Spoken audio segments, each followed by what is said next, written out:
Why, hello there. We made it to another Monday. Super Bowl was yesterday, and we made it to Monday. Just like probably millions of people, I actually did watch the Super Bowl and drank some beer, had some pizza, had some chips. That was a sacrifice I was willing to make for my dog. That's right. I watched the Super Bowl for my dog. The reason why I said it was a sacrifice I was willing to make because I have a friend here in the same city that I'm in who got a dog at the same time I got my dog. Matter of fact, it's from the same litter. This person got a female dog and I got a male dog. So they're brother and sister. And I tend to sacrifice my sanity and actually watch a sporting event so the two can get together and have fun. So therefore, I drink 2 bottles of beer of a oatmeal stout. I think it's breakfast. It's an IPA. I forget which company. And of course, that person made a pizza from the box. So that's how I spent Super Bowl. Although I should have been watching a different performance. That's right, a more important performance. That is, AOC is in the wrong state of Texas. She's a representative from New York, but instead of representing her people, she is representing my people, the people of Texas. Now I get this. Politicians are free to go wherever they want. This is America, the land of the free and the brave. Asterix, asterix, asterix. Unless you're a politician, you can do anything. Assuming that you're a Democrat politician, you can do anything. But AOC hosts Austin campaign rally with congressional hopeful Greg Kaiser or Caesar or whatever his name is, another DSA member.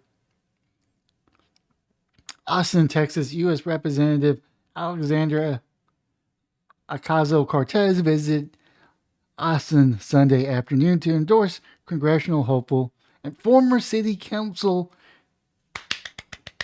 Yes, he's gone. I don't know if the person replacing him is any better, but at least he's gone. Remember, Greg Caesar. Keep in mind, this person voted to defund our police. He voted to cancel the police academy weeks before it was going to graduate. He is the reason why we have higher crime. And he also voted to let the homeless sleep wherever they want, except for in front of City Hall. So I hope he loses. I hope he loses the primaries. If he wins the primaries, I hope he loses the actual election.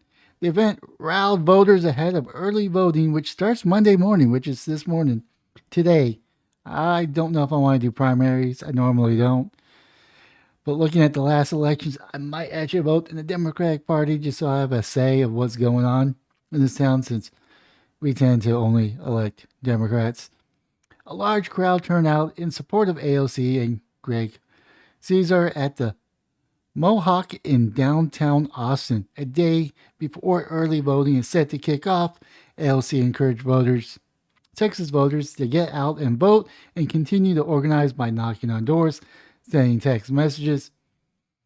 I started my entire organization life here in the state of Texas. A lot of people don't know that. What? What? I, I haven't done my research on her. I haven't done my homework on her.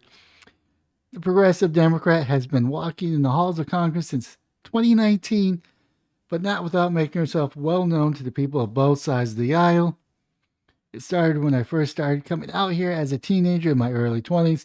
That led me to believe, and even back then, in the seat of change in this country is going to come from the state of Texas. AOC is now pushing for progressive Democrat Greg, well, not really progressive. It's a Democratic Socialist of America Democrat, Greg Caesar, to join the ranks in the DC by endorsing him Sunday in front of a large crowd. Hopefully, he doesn't get elected because you're endorsing him. I'll take the win any which way. We're going to organize because there's too much at stake here. There's too much at stake for us to resign this November.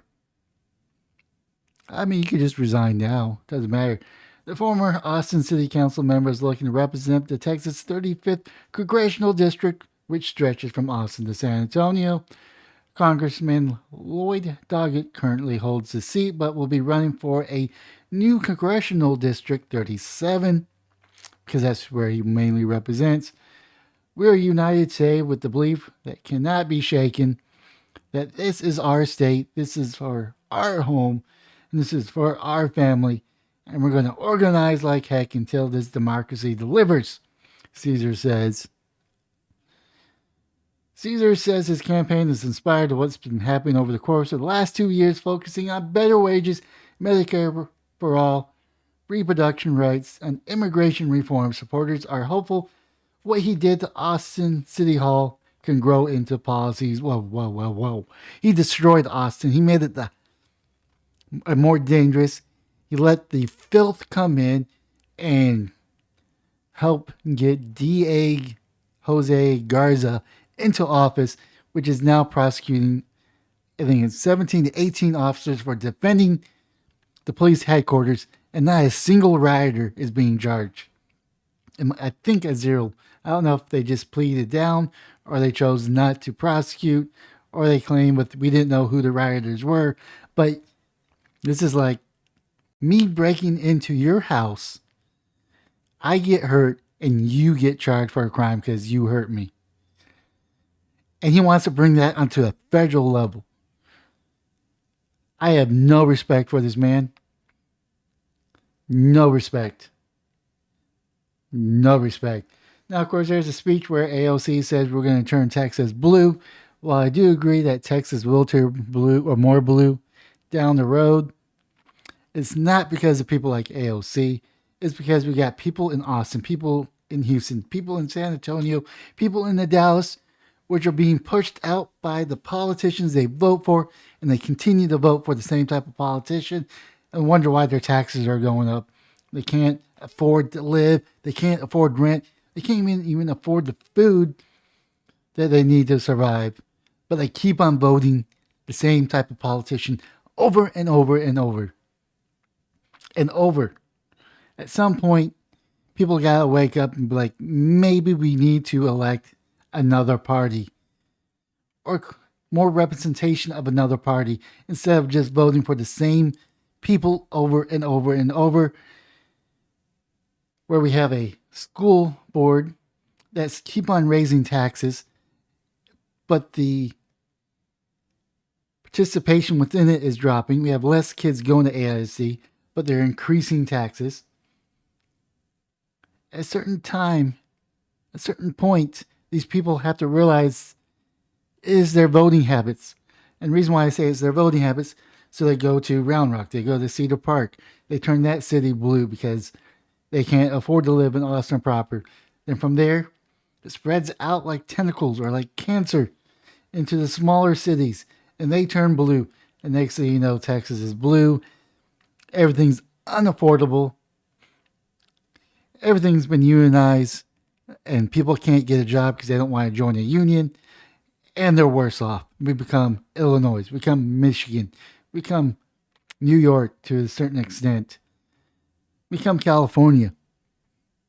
Speaking of California and the Super Bowl, let's bring that back. You know, the Democrats in California says you must be vaxxed, you must have masks. How many masks did you see on the Super Bowl? When they panned out, how many people in the crowd were wearing masks? It's just a simple question. How many people were wearing masks? So while I do believe Texas, as a purple state, will turn more blue in the coming years. The question is not if, but when. And the only thing that we could do is to make sure that there's strong Republican leaderships. We don't elect the same Republicans that ignore us.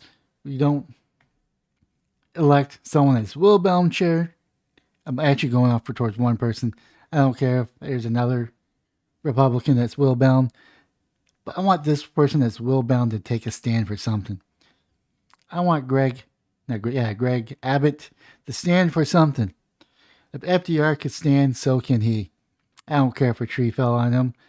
FDR had polio and he still managed to stand. Well, I mean, he did stand with a support apparatus attachment, but Greg Abbott could do the same thing. He could also enforce our borders, which he's kind of doing but not doing, but he's still letting the federal government let these people in when he could just do the National Guard and say there's an invasion. There's an invasion happening. We're stopping this. But that's going to be a little overreaching as there's a legal battle and you really want to fight that battle. But either way, Texas will turn blue. It won't be in 2 or 3 years.